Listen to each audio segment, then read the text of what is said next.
시청자 여러분 안녕하십니까? 뉴스7 전북 봉효정입니다. 지난주 이 시간에 전주 노송동 얼굴 없는 천사 성금 도난 사건 전해드렸는데요. 구속된 절도범들이 검찰에 넘겨졌습니다. 20년 선행에 흠집을 낸 죄값을 당연히 치러야 하겠죠. 이 사건 못지않게 씁쓸한 소식이 또 하나 있습니다. 쓰던 물건을 기부받아 어려운 이웃을 돕는 아름다운 가게에 다른 사람이 참아 쓸 수 없는 물품이 기부돼 폐기 처분되고 있다고 합니다. 잠시 뒤 기자 리포트 전문가 대담을 통해 부끄러운 기부 행태를 짚어보겠습니다. 뉴스7 전북은 페이스북과 유튜브를 통해서도 실시간 중계됩니다. 먼저 오늘 주요 소식부터 살펴보겠습니다.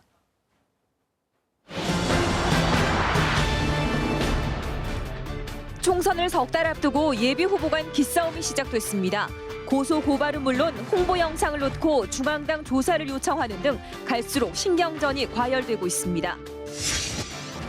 기부 물품을 판매한 수익금으로 어려운 이웃을 돕는 아름다운 가게에 쓰다만 화장품과 입던 속옷까지 양심 불량 기부 물품들이 늘고 있다고 합니다. 시청자의 궁금증을 풀어주는 궁금한 K에서 그 실태와 대책을 짚어봅니다. 한 가지 주제를 정해 알기 쉽게 설명하는 키워드 뉴스 키워드로 풀다에서는 청년을 주제로 청년들이 전북을 떠나지 않고 지역에 정착하려면 어떤 노력이 필요한지 청년들의 목소리를 담아봤습니다. 4월 총선을 앞두고 벌써부터 예비 후보 간 기싸움이 팽팽합니다. 상대 후보를 고발하거나 중앙당의 조사를 요구하는 등 혼탁 양상을 보이고 있습니다. 이종환 기자가 보도합니다. 김제 부안에 출마하는 김춘진 예비 후보 측이 같은 당 경쟁 상대인 이원택 예비 후보를 검찰에 고발했습니다. 예비 후보로 등록하기도 전에 선거구민들을 만나 지지를 호소하는 등 사전 선거운동을 했다는 겁니다. 이번 총선에서 예비 후보 간 첫 고발입니다. 이 예비 후보는 허위 주장이며 흠집내기라고 반박했습니다.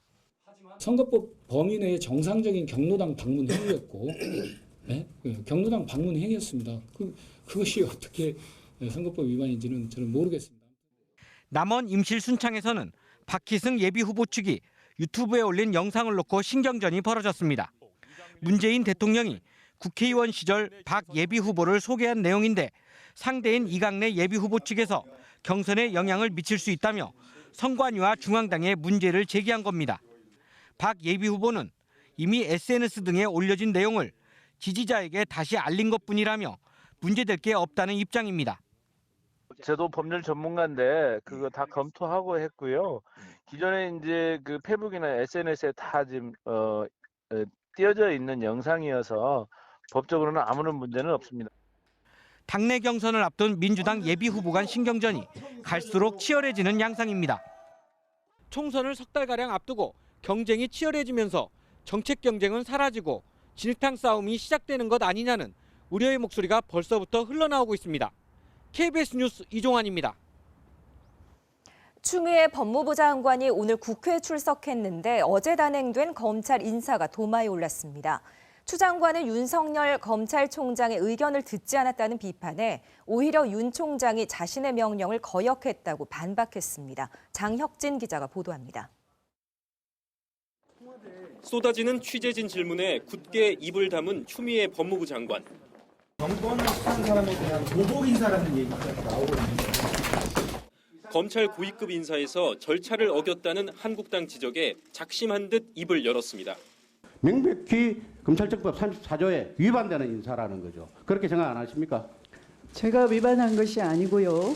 검찰총장이 저의 명을 거역한 것입니다. 추미애 장관은 윤석열 검찰총장이 제3의 장소로 인사안을 가져오라고 무리하게 요구했다며 자신은 장관 집무실에서 상의하자고 여러 차례 제안했다고 주장했습니다. 검찰총장의 의견을 듣겠다 해서 저는 상당히 배려를 해서 직접 오시라고. 자유한국당에선 정권 입맛에 맞춘 인사라는 비판이 나왔습니다. 정의가 살아서 움직였다 할 국민이 과연 얼마나 있겠냐. 당 지도부도 검찰 대학살, 망나니 정권 같은 거친 표현을 쏟아냈습니다. 사화에 가까운 숙청입니다. 친문 유일 체제 완성을 위한 검찰 무력화입니다. 한국당은 추 장관 탄핵 소추안을 제출하겠다면서 공수처 폐지와 함께 총선 1호 공약으로 검찰의 인사 독립을 내세웠습니다.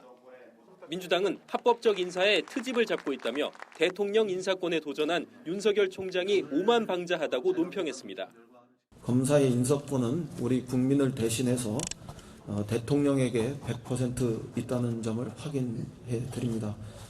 바른미래당은 이번 검찰 인사가 정권의 독이 될 것이라 비판했고 정의당은 검찰의 표적, 과잉 수사에 대한 문책성 인사라고 평가했습니다. KBS 뉴스 장혁진입니다. 시민들이 기부한 중고 물품을 되팔아 그 수익금으로 이웃을 돕는 기부 문화가 확산되고 있습니다. 그런데 해마다 기증품의 절반 이상은 버릴 수밖에 없다고 합니다. 왜 이런 고민이 생기는지 한희조 기자가 알아봤습니다. 기부 물품을 선별하는 전북 전주의 한 분류창고.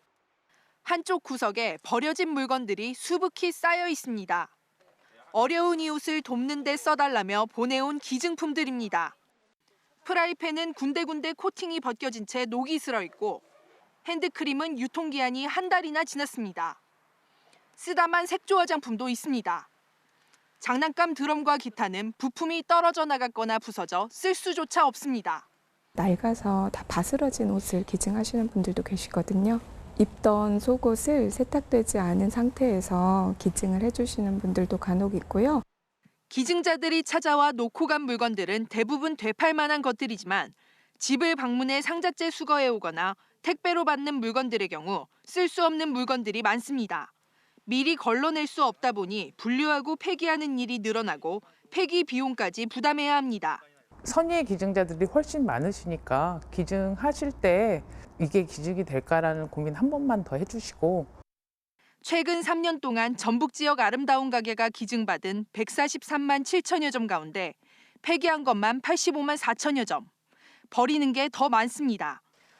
기부금 공제 혜택이 있다 보니 쓸 수 없는 물품까지 가리지 않고 보내는 경우가 적지 않기 때문입니다.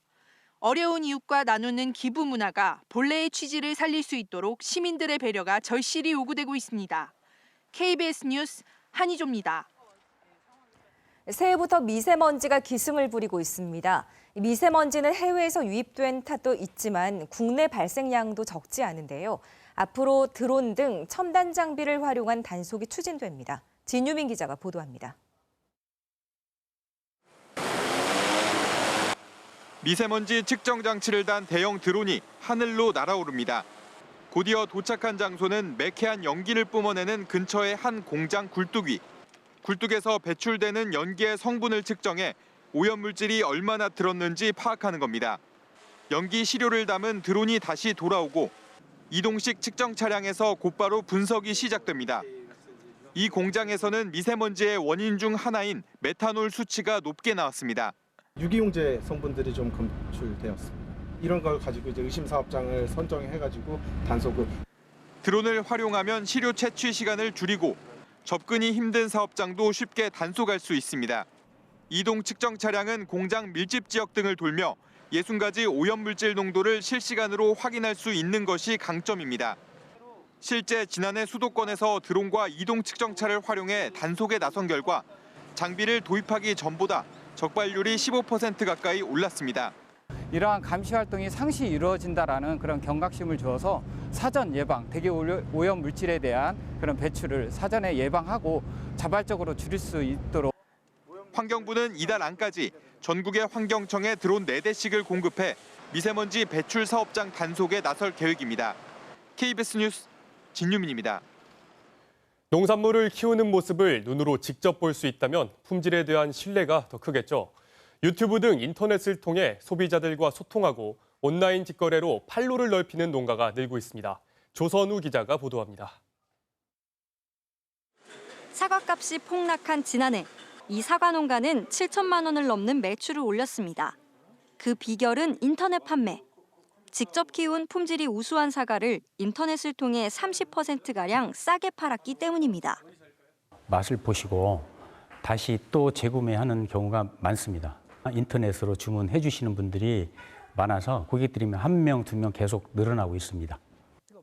귀농 9년 차인 손보달 씨는 직접 찍은 농사 일상 영상을 유튜브에 올려 소비자들과 소통합니다. 구독자만 5만 명이 넘습니다. 쌈채소를 키우는 과정과 맛있게 먹는 방법까지 이른바 농민의 꿀팁이 호응을 얻었습니다. 건강에 좋은 그런 작물을 유튜브에 올리다 보니까 찾는 사람들이 점점 많아졌어요. 그래서 농산물을 또 쉽게 판매도 할 수도 있고. 농산물의 온라인 거래 규모는 지난 2001년 1,000억 원에서 지난해 2조 5천억 원으로 20년 사이 25배가 늘었습니다. 유튜브와 블로그 등 온라인 매체가 농산물을 사고 파는 새로운 시장으로 자리를 잡아가고 있습니다. 유통 비용을 줄일 수 있다는 점은 물론이고요. 소비자와 직접 소통을 하게 됨으로써 신뢰성 있는 그런 농산물들을 판매할 수. 농촌진흥청은 고령 농업인과 귀농인을 대상으로 온라인 농산물 홍보 판매법과 전자상거래 교육 등을 확대해 나갈 계획입니다. KBS 뉴스 조선우입니다. 업체에서 돈을 받고 거짓, 과장 광고를 한 유튜버 등이 무더기로 적발됐습니다. 제품을 섭취만 해도 몸에 붓기가 싹 빠진다거나 몸이 강해지는 효과를 즉시 본다는 식이었습니다. 김용준 기자가 보도합니다. 두 남성이 진행하는 한 인터넷 개인 방송입니다. 광고 의뢰 요청을 받고 정력제라는 식품을 소개합니다. 우리가 실제로 일주일 동안 매일 얼마나 강해졌는지. 해당 정력제를 먹고 크게 효과를 봤다고 자랑했지만 실제로는 일반 식품이었습니다. SNS나 인터넷 개인 방송에는 이렇게 어떤 제품을 먹기만 해도 부기가 빠진다거나 효능이 즉각 나타나니 제품을 구입하라는 광고성 방송이 상당히 많습니다. 식품의약품안전처가 이런 방송을 포함해 가짜 체험기를 올려 허위, 과대 광고를 한 33개 제품, 153건의 방송을 적발했습니다. 또 수십만 명의 구독자를 두고 막강한 영향력을 발휘하는 유튜버 등 15명도 적발됐습니다. 해당 업체는 유명 유튜버 등을 통해 특정 제품을 섭취하기 전과 후에 외모가 변한 사진이나 영상을 게시하게 했습니다. 하지만 보정 작업을 거쳐 날씬해 보이는 사진을 올리는 방법 등으로 소비자를 현혹했다고 식약처는 설명했습니다. 적발된 사람 가운데는 광고 협찬을 받지 않고 본인이 직접 쇼핑몰을 운영하는 대표 영업자도 있었던 것으로 드러났습니다. 식약처는 거짓, 허위 광고를 한 업체와 유튜버 등에 대해 행정처분과 형사고발할 방침입니다. 단 예로 질병치료 효능 효과에 대해서 부당한 광고를 한 경우에는 영업정지 2개월과 10년 이하의 징역 또는 1억 원 이하의 벌금에 처해질 수 있습니다. 식약처는 또 해당 허위, 과대 광고 방송 영상에 대해선 삭제나 수정 등 차단해달라고 방송통신심의위원회에 요청했습니다. KBS 뉴스 김용준입니다. 겨울이면 따뜻한 목욕탕 찾는 분들 더 많아지는데요. 온탕과 냉탕으로 가는 갑작스러운 온도 변화에 심혈관 질환을 앓거나 몸이 약한 노인분들은 조심하셔야겠습니다. 이형관 기자가 전해드립니다. 지난달 22일 경남 창원의 공중 목욕탕에서 70살 남성이 쓰러져 숨졌습니다. 사망 원인은 심장마비. 평소 고혈압 등 심혈관 질환을 앓고 있었습니다. 당시 70대 남성분이 따뜻한 물에서 엎드린 채로 쓰러져 있다는 신고를 받고 저희가 출동을 했습니다. 심정지 상태시고. 지난 2일에도 경남 함안의 목욕탕에서 79살 남성이 심장 돌연사했습니다.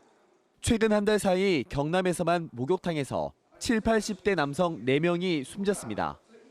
대부분 온탕 안에서 발견됐고 평소 고혈압이나 협심증 등 심혈관 질환을 앓고 있었습니다. 전문가들은 겨울철 온탕 목욕과 사우나가 노인이나 심혈관 질환자들에게 위험하다고 경고합니다. 갑작스러운 체온과 혈압 변화가 심장에 무리를 주기 때문입니다. 목욕을 마치고 일어났을 때 발생하는 어지럼증은 심장에서 내려 올라가는 혈류량이 감소해 발생하는 증상입니다.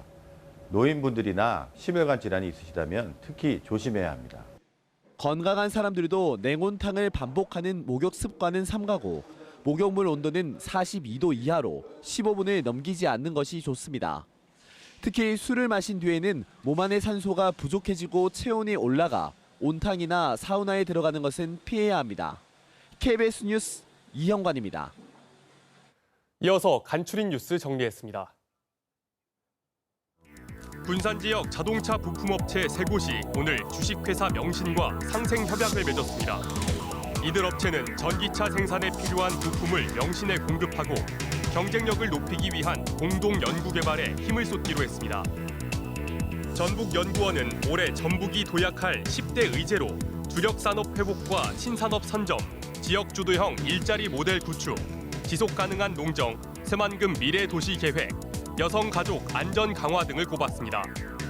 또 전북형 복지 전달 체계 완성과 가야 문화 유학 연구, 미래 20년 청사진 준비, 환경 지키기, 인구 활력 높이기 등을 제시했습니다.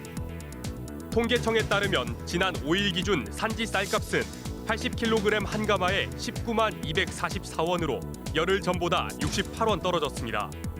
농협 미국 종합처리장의 쌀 재고량이 늘고 태풍 피해를 본 벼가 시장에 유입됐기 때문으로 분석됩니다. 다달이 최대 30만 원씩 지급했던 65살 이상 노인 기초연금 대상이 소득 하위 20%에서 40%로 확대됩니다. 이에 따라 전북 지역 지급 대상은 종전 8만여 명에서 16만여 명으로 2배 늘어날 전망입니다. 전주시 보건소 치매안심센터가 대자인 병원과 고려병원, 허병원 등 32개 병원 의원을 치매 조기 검진 기관으로 지정했습니다. 치매 진단을 받지 않은 만 60살 이상 노인들은 가까운 치매 조기 검진 기관에서 선별 검사와 진단 검사, 감별 검사 등을 무료로 받을 수 있습니다.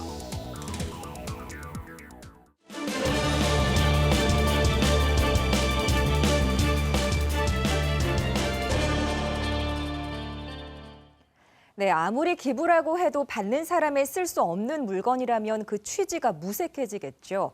앞서 한희조 기자의 리포트 보셨을 텐데요. 폐기되는 기부 물품들을 보면 누군가 쓰길 바라면서 기부를 한 것인지 쓰레기를 버린 것인지 헷갈릴 정도입니다. 궁금한 K, 오늘은 양심불량 기부문화 실태를 짚어보겠습니다. 아름다운 가게 서울본부 송창수 정책실장 스튜디오에 나와 계십니다. 어서 오십시오. 안녕하세요. 네, 먼저 아름다운 가게에 대한 간략한 소개와 함께 또 자선 활동이 어떻게 이루어지는지 또 어떤 방식으로 이루어지는지 먼저 설명 부탁드립니다. 저희 아름다운 가게는 모두가 함께하는 나눔과 순환의 아름다운 세상 만들기라는 미션을 가지고 지난 2002년도에 서울에 있는 그 종로구 안국동에 1호점을 개설하면서 시작을 했고요. 네. 지금은 전국의 16개 도시에 111개 매장이 동일한 매장이 운영되고 있고 이 매장을 통해서 이제 벌어들인 재사용품 판매 수익금을 다시 저희가 재원화해서 국내외 저희가 배분 사업을 기획해서 그 배분 사업에 다시 사용함으로 어떻게 보면 다시 재환원하는 그런 사업을 현재까지 계속 진행하고 있습니다. 네, 굉장히 좋은 취지에서 시작이 됐는데 저희 취재진이 확인한 결과 물론 곁에서 많이 보시겠지만 입던 속옷 그리고 못 쓰는 화장품까지 버려지는 물품들이 많이 기부가 되고 있습니다. 전국적인 현황 파악을 하셨겠죠? 예, 작년 기준으로 보면 아름다운 가게가 전국적으로 약 2,500만 점 정도 기증을 받고 있습니다. 네. 사실은 이제 아름다운 가게 처음 시작할 때만 해도 전체 기증품의 한 70% 정도는 아까 말씀드렸던 저희 매장을 통해서 재판매가 이루어졌었는데요. 네.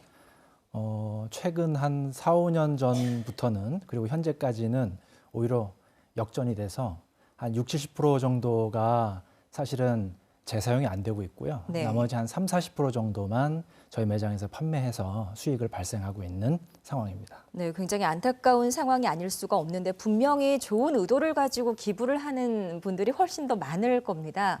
왜 이렇게 폐기 물품이 많이 발생하는 걸까요?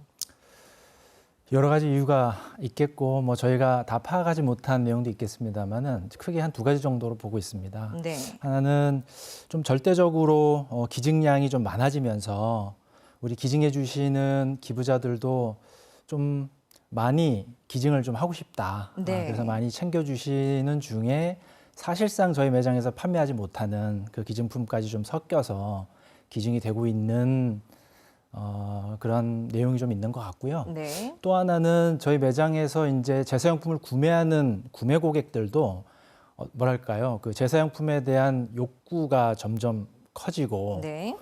그래서 좀 더 좋은 재사용품, 나에게 필요한 물품 등을 구매하고 싶으신 욕구가 있어서 팔리지 않음으로 인해서 다시 재환원돼서 폐기되는 경우들도 꽤 있습니다. 네. 아마 그 요인이 좀 큰 요인이지 않을까 싶습니다. 네. 자, 이렇게 기부를 늘리기 위해서 여러 가지 혜택이 주어지는 것으로 알고 있습니다. 앞서서 리포트에서도 언급이 됐지만 대표적으로 세액 공제 혜택이 있더군요. 어떠한 것인지 자세히 설명 부탁드립니다. 네, 저희 아름다운 가게는 지금 현재 지정기부금 단체로 등록이 되어 있습니다. 네. 그래서 법인세법이나 소득세법상에서 개인이나 사업자의 전체 소득 금액의 최대 30%까지는 세액공제 혜택을 받을 수 있는 게 있고요. 자세한 내용은 저희 홈페이지나 이제 국세청 홈페이지에 나와 있는데 네. 아름다운 가게 기증하실 때 연말에 소득공제를 받기 원한다라고 말씀을 해주시면 저희가 준비한 그 양식에 우리 기증해 주시는 분께서 개인정보 기록해 주시고 기증품 종류, 그다음에 기증량 기록을 해주시면 네. 저희가 잘 정리해서 국세청에 등록을 해두면 익년도의 1월, 지금 1월이니까요. 익년도의 1월 달에 국세청 홈페이지에 들어가시면 지난 1년 동안에 기부하신 내역을 확인하실 수가 있습니다. 네, 폐기물품을 줄이기 위해서는 아무래도 성숙된 시민 문화가 중요하다고 생각이 됩니다. 마지막으로 하실 말씀이 있을 것 같습니다. 저희 기증품은 사실은 의류 말고도 뭐 신발, 가방, 주방용품, 기타 잡화들을 기부받고 있습니다. 네. 예, 사실상 이제 이런 잡화류들은 폐기율이 의류보다는 좀 낮고요. 그런 면에 있어서 이런 물품들 기증해 주시면 좋을 것 같고, 의류 같은 경우는 이제 기증하시기 전에 내가 매장에서 이 물품을 돈을 지불하고 살 수 있을까를 아주 잠깐 고민해 보시면 아마 그 과정에서 조금 필터가 되지 않을까 싶어서요. 그렇게 좀 기증해 주시면 저희에게 도움이 될 것 같습니다. 네. 혹여 이 전북 지역의 기부는 다른 지역보다 조금 저조하다고 들었는데요. 어떻습니까? 전북 지역은 말씀하신 것처럼 다른 지역에 비해서 조금 전체 기증량을 봤을 때는 조금 낮습니다. 연간 한 50만 점 정도 되는데요. 네.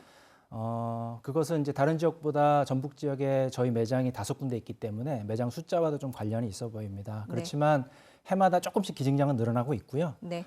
뭐 우리 전북에 계신 우리 시청자분들께서 이 방송을 보시면서 많이 좀 기증해 주시면 인근에 있는 매장에 기증해 주셔도 되고, 매장이 없으면 저희 대표 번호로 전화를 하시면 저희 수거 차량이 나가서 수거하기도 하고 택배 접수도 받기도 하니까 많이 관심 가져주시면 감사하겠습니다. 네, 그래서 저도 질문을 하나 더 덧붙여 봤습니다. 오늘 도움 말씀 고맙습니다. 감사합니다.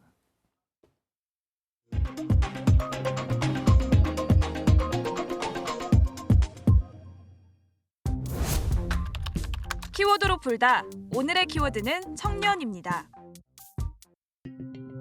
지난해 말 공직선거법 개정안이 국회를 통과하면서 올해 21대 총선부터는 만 18살부터 투표를 할 수 있게 됐습니다.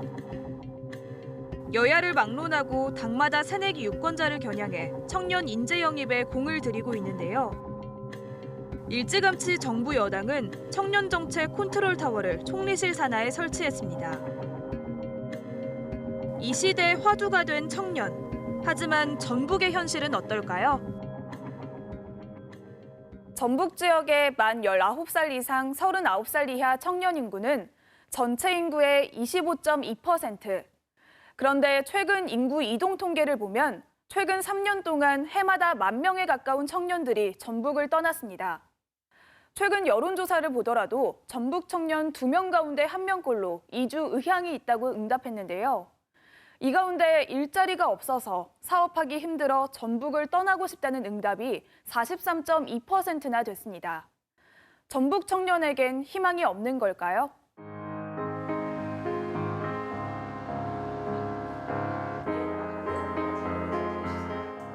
시무식이 한창인 한 사무실. 직원들이 모여 각자의 새해 계획을 이야기합니다. 제가 학교를 이제 곧 있으면 졸업을 하는데 공학 인증 이수 및 졸업하기. 주 2회 수영장. 그래서 오늘 아침에 수영장 갔다 왔습니다. 대표 이종찬 씨도 올해 목표를 다짐하는데요. 공간에 사람들에게 어떤 유익함을 줄 수 있는지 그 사례와 저희의 경험담, 여러 이론적 배경들을 조사해서 압축해서 쓸 수 있는 그 책을 한번 내는 게 목표이고요. 올해 만 39살인 종찬 씨는 공유 오피스 사업을 하는 청년 CEO입니다.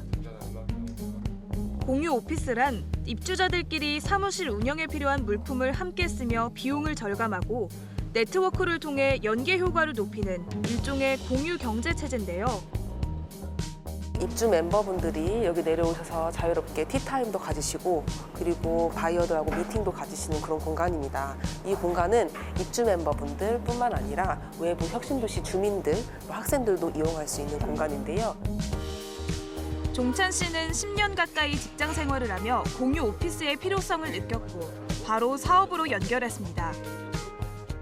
내부만 아니라 외부 전문 팀들하고 같이 운영을 했었는데 그때 어떤 물리적 거리가 가까우면 협업이 훨씬 손쉽다는 것을 알게 됐고 전북 혁신도시 1호점을 비롯해 이제는 4호점을 준비하는 종찬 씨. 초기에는 공유 오피스의 개념을 모르는 사람들을 설득하느라 어려움도 많았지만 젊음과 패기 하나로 꿋꿋하게 견뎌냈습니다. 실제 사회에 나와 보면은 협업이, 소통이 굉장히 중요한 것 같습니다. 고립되지 말고 먼저 부지런히 좀 움직이면서 사람들을 좀 찾아 나섰으면 좋겠다.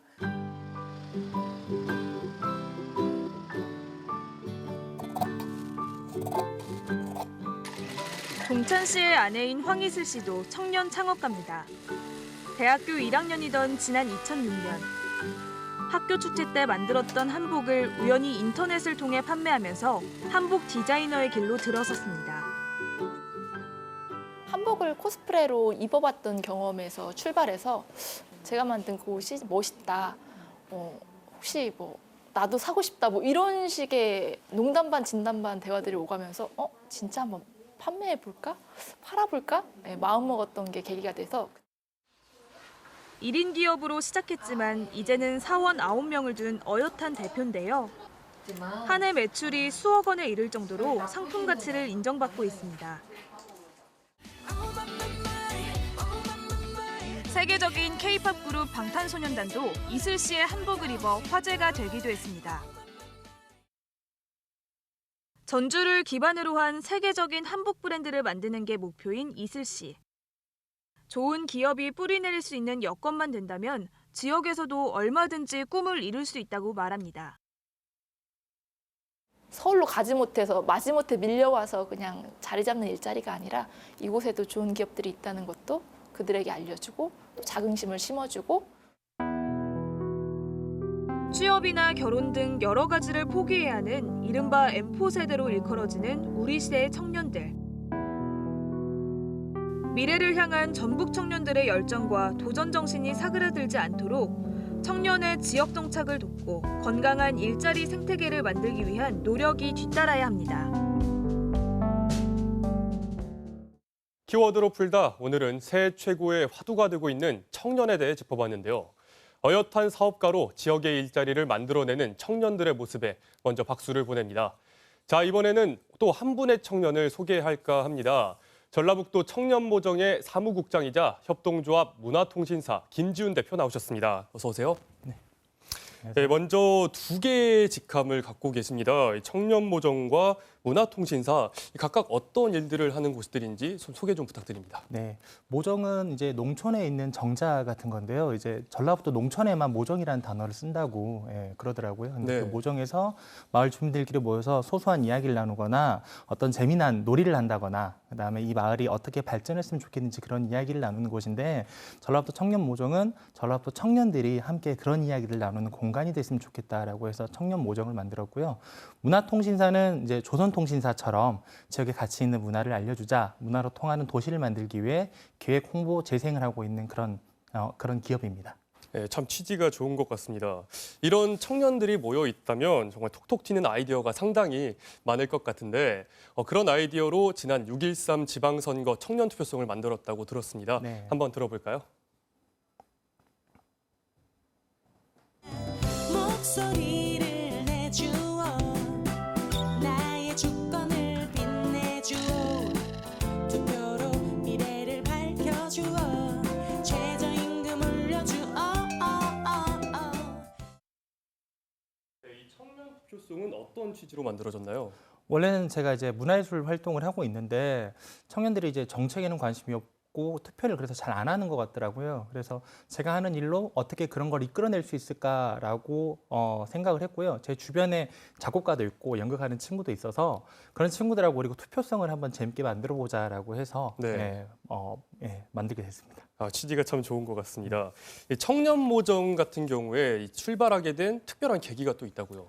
저희가 원래 제가 제2회 청년축제 총감독을 맡았는데 그때 당시에 청년축제가 전라북도 청년축제인데 전주에서만 이루어지고 있더라고요. 그래서 전라북도 청년들을 발굴하자 그런 활동들을 하고 있는 사람들을 그래서 그때 14개 시군을 돌아다니면서 이런 활동하는 청년들을 만났어요. 그래서 그 청년들과 함께 재밌게 축제를 만들었고 함께 이후에 청년정책포럼단이라는 활동을 했습니다. 근데 이제 그렇게 하다 보니까 우리가 좀 더 자발적이고 주체적으로 할 수 있는 활동이 뭐가 있을까라고 해서 그럼 우리가 전라북도 청년 모정을 만들자라고 했고 2018년 12월에 제가 창립 총회를 통해서 지금 이렇게 활동을 하고 있습니다. 네. 이 청년 유출이 심각한 요즘에 이렇게 전북 지역 곳곳에서 활동하는 청년들이 있다고 하니까 참 대단하다는 말밖에 나오지 않는 것 같습니다. 김지은 사무국장도 그리고 문화기획자로 또 도시재생가로 활발하게 활동하고 있다면서요? 네.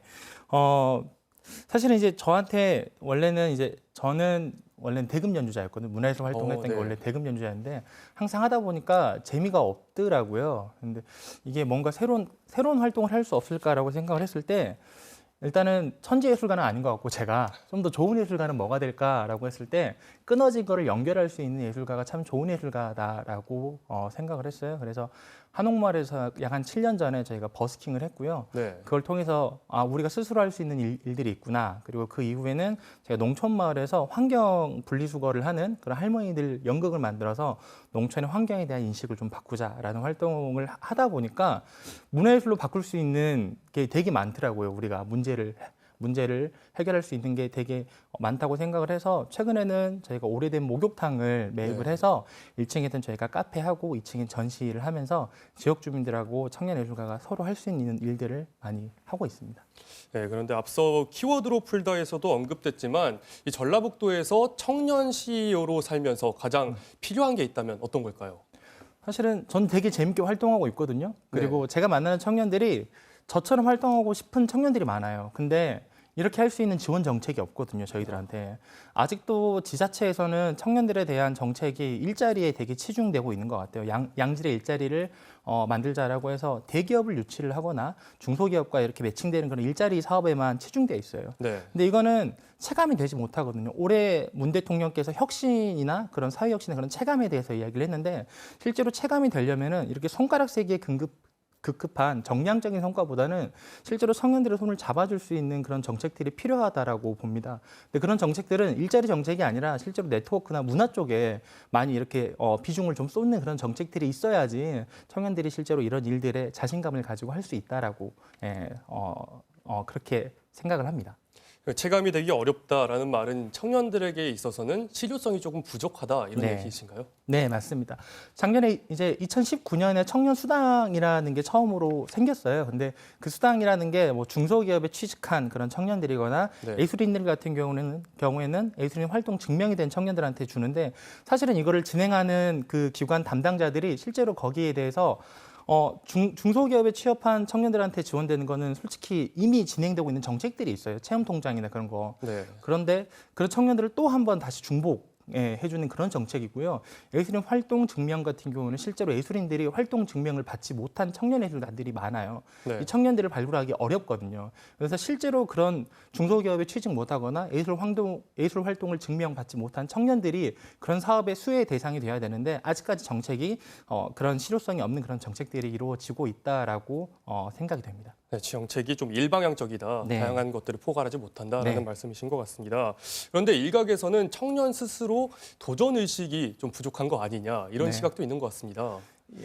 되게 안타까워요. 그런 말씀 들을 때마다. 제가 청년들 창업 관련해서 이런 사업을 좀 한번 했었는데 그때 이제 이 사업에 대해서 고민하면서 저녁 늦게 카페에서 이제 사업에 대한 설계를 하고 있는데 뒤에서 한 가족들이 싸우고 있더라고요. 근데 부모님이 너 좀만 더 공무원 시험 준비하면 될 것 같은데 좀만 더 버텨라. 근데 그 친구 이야기를 들어보니까 3년 이상 한 것 같더라고요. 엄마 이제 나 그만하고 싶어라고 하는데 부모님들 강요가 되게 심한 것 같더라고요, 사실. 그래서 좀만 더 하면 될 것 같은데라는 그 부모님들의 그런 시선들이 오히려 더 청년들을 자립할 수 없게 만드는 것 같고요.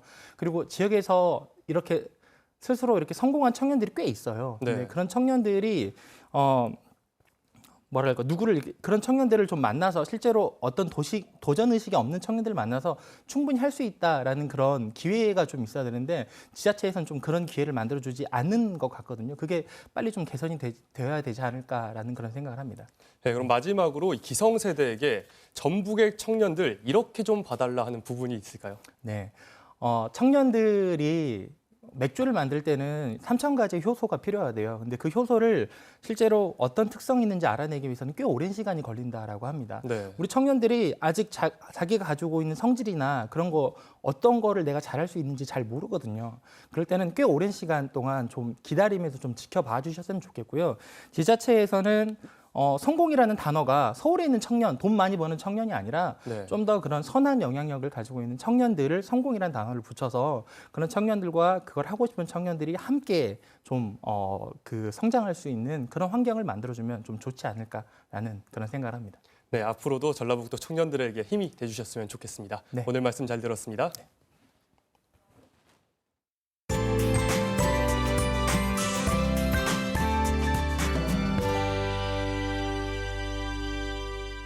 날이 다시 차가워지면서 쌀쌀한 날이 이어지고 있습니다. 내일 아침 기온이 더 내려가겠는데요. 내일 전주의 아침 최저 기온은 영하 3도로 오늘보다 4도가량 떨어지겠고 장수는 영하 7도를 보이면서 대부분 지역이 영하권에서 출발하겠습니다. 오늘보다 더 따뜻한 옷차림 하시는 게 좋겠습니다. 내일 출근길 내륙을 중심으로 안개가 끼는 곳이 있겠는데요. 또 밤사이 기온이 떨어지면서 도로에 습기가 얼어붙어 미끄러운 곳들이 많겠습니다. 안전하게 이동하셔야겠습니다. 현재 하늘에는 가끔 구름이 많은 가운데 공기질은 보통 수준을 보이고 있습니다. 주말인 토요일에는 국외 미세먼지가 유입되면서 공기질 나쁨 수준이 예상됩니다. 다음은 자세한 내일 날씨입니다. 내일 아침 최저 기온은 익산 영하 5도 등으로 서해안 대부분 영하 4도 안팎이 예상되고요. 내륙 지역은 무주와 임실이 영하 6도로 춥겠습니다. 낮 최고 기온은 대부분 지역이 7도 안팎까지 오르겠습니다. 물결은 최고 1에서 2m로 비교적 잔잔하겠습니다. 내일 전국이 대체로 맑은 가운데 내륙을 중심으로 아침 기온이 영하 10도 안팎까지 떨어지겠습니다. 날씨였습니다. 선거 연령이 낮아지면서 청년층의 표심을 잡기 위해 정당마다 청년 인재를 영입하고 있다고 전해드렸는데요.